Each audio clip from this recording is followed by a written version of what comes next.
John chapter 2.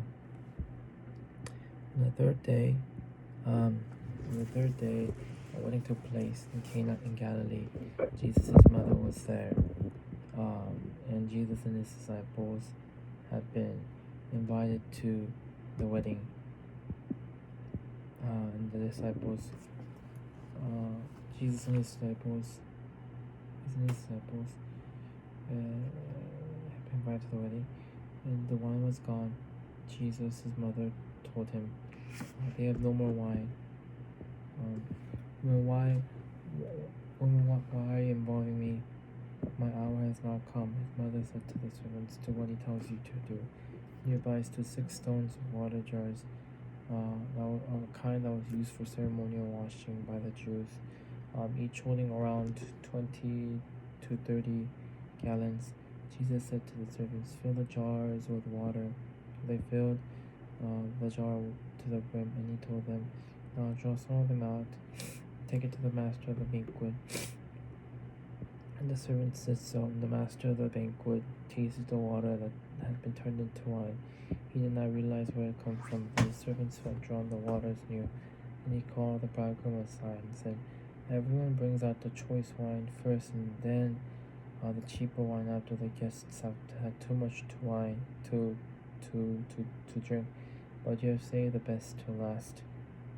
But what Jesus did here in Cana in Galilee was a sign through which he revealed his glory, and his disciples believed in him.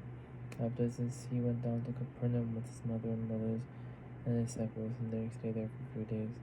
When it was almost time for a Jewish Passover, Jesus went up to Jerusalem. In the temple courts, he found people selling cattle, sheep, doves, and others sitting at table exchanging money. So he made up a whip out of the courts, and he drove out the temple courts, both sheep and cattle. He scattered the coins of the money exchangers and overturned the tables. To those who sold doves, he said, "Get these out of here. Stop making the house of God into the den of robbers. Stop turning my Father's house into a marketplace."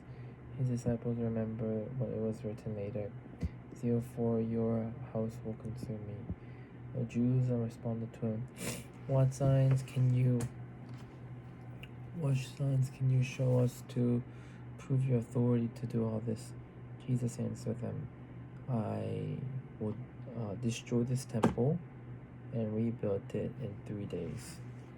And they replied, "It has taken 46 years to build this temple. How can you raise it in 3 days?" The temple he had been speaking of was his body, after he was raised from the dead. And Jesus recalled what he had said. And they believed the scriptures and the words that Jesus spoke. And now while he was in Jerusalem at the Passover festival, many people saw the signs he was performing, and many believed in his name. But Jesus would not entrust himself to them, for he knew all the people. He did not need any testimony about mankind, for he knew what was in each person. Amen.